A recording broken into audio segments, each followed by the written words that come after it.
கட்சியும் சாராயம் வச்சிருக்கு. என் தம்பி ஒரு வார்த்தை சொல்ல மாட்டார். நீங்க மகளிர் நலங்கிறீங்க, பாதுகாப்பீங்க. சாராய கடையை போதை வச்சுட்டு எப்படி பெண்களை பாதுகாப்பீங்க? தெருவுக்கு தெரு சாராய கடை வச்சுக்கிட்டு எப்படி பாதுகாப்பீங்க? சாராய கடை திறந்து வச்சுக்கிட்டு என்ன சட்டம் ஒழுங்கு இருக்குல்ல? மது போதையில இருக்கும், மதி மயக்கத்துல நினைவிழந்து இருக்கிறவன்ட்ட என்ன ஒழுங்கு இருக்கும்? என்ன ஒழுங்கு இருக்கும்? நீங்க அங்க போய் கரூர்ல போய் பாட்டிலுக்கு 10 ரூபா 10 ரூபாய்ன்னு பாடுனீங்க. 10 ரூபா கூட்டி வித்துட்டாங்க, ஏற்றி வித்துட்டாங்கிறது சொல்லுங்க. சரி, நான் வந்தால் இதை ஒழிப்பேன் அப்படின்னு சொல்லணுமா இல்லையா? நான் உங்கள்கிட்ட தங்கச்சிட்ட ஒண்ணு கேட்கிறேன். நான் இலவசமா உங்களுக்கு மின்சாரம் தந்துடுறேன். நீங்க வீட்டை விட்டு வெளியில போகும்போது அந்த மின் விளக்கையோ அல்லது குளிரூட்டியோ மின் விசிறியோ தொலைக்காட்சியோ அணைச்சு விட்டு போகலாம். இலவசம்னா பொறுப்பா அதை அணைப்பீங்களா? எவ்வளவு பொறுப்பற்று பயன்படுத்துவீங்க? அப்ப இலவசம்னா அது எப்படி கவனக்குறைவாயிரும், பொறுப்பற்று போயிரும்.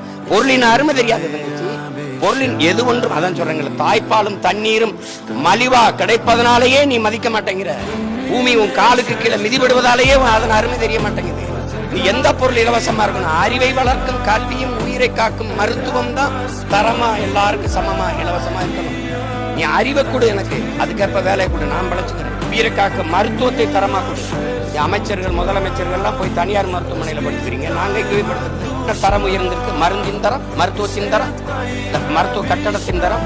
ஒவ்வொரு அறையும் பிணவர மாதிரி இருக்கு. எப்படி ஒரு முதலாளியால கொடுக்க முடிகிற கல்வியை ஒரு 8 கோடி மக்களால் நிறுவப்பட்ட ஒரு வலிமை மிக்க அரசால் தர முடியும்னா அரசு தோற்று போகுது.